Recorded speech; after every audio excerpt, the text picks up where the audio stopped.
Cette grille de lecture entre les Français résistants et les Français collabos, on la connaît par cœur et depuis très longtemps. Vous, Philippe, qu'est-ce que vous en pensez?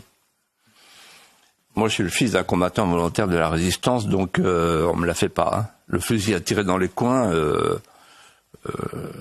commémorer pour désigner les ennemis d'hier, pour retrouver ceux d'aujourd'hui, c'est pas très honnête. Mais surtout, je vais vous dire,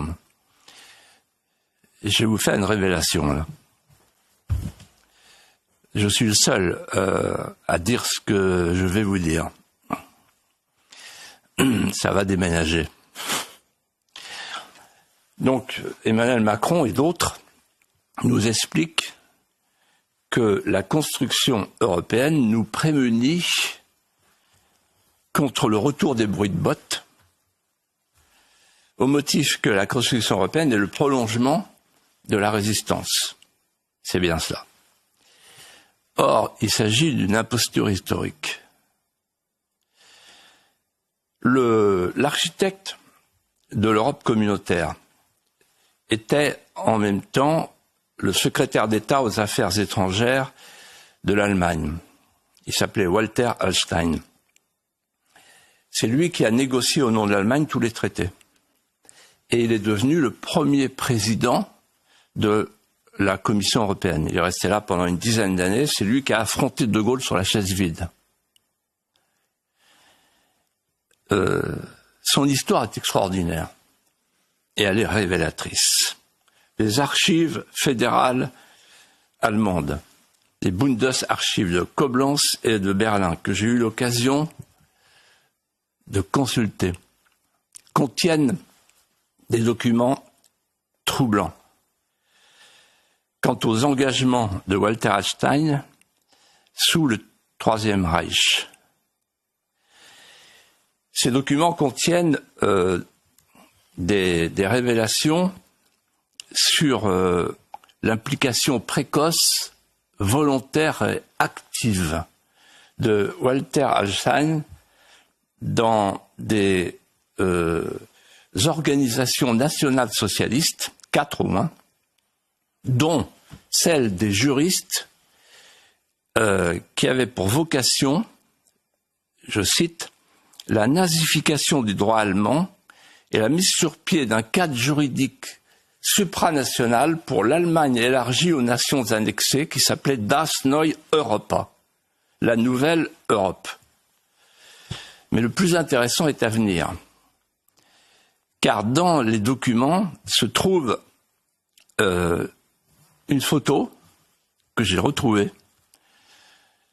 C'est la photo du lieutenant Hallstein. Sa mission est la suivante. Pendant la guerre, il est officier instructeur en national-socialisme. Vous voyez, il y avait les commissaires politiques dans l'armée rouge. Là, il est commissaire dans l'armée nazie. Auprès des soldats, donc officier instructeur en national-socialisme auprès des soldats de la Wehrmacht.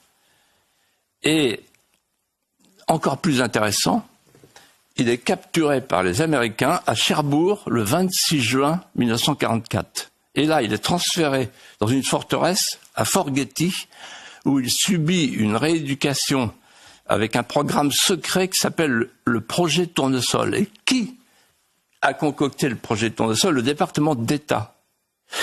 Et qui est l'homme du département d'État qui a inspiré ce projet? Il s'appelle John McCloy.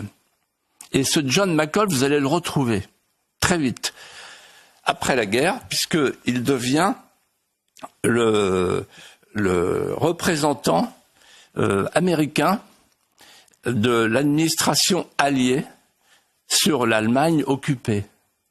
Il est le haut représentant américain. Et c'est lui, ainsi que George Ball, un autre Américain, ami de Jean Monnet, qui va convaincre Adenauer de prendre auprès de lui Walter Hallstein.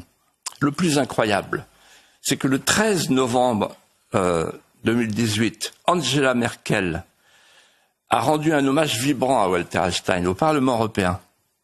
Elle a dit c'était un homme d'une audace incomparable. Effectivement.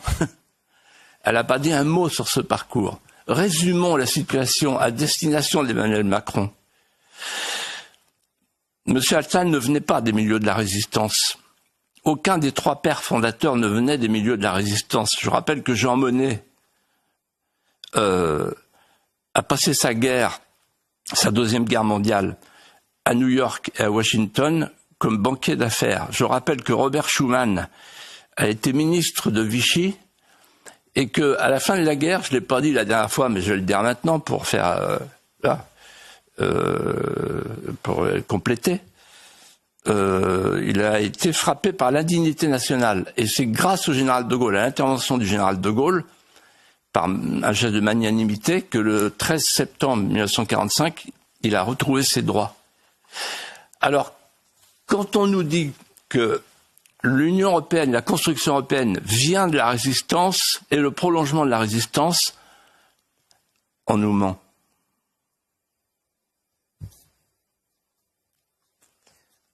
Je crois peut-être une réponse. C'est vrai que c'était une partie de l'histoire que, je pense, les téléspectateurs ne connaissaient pas.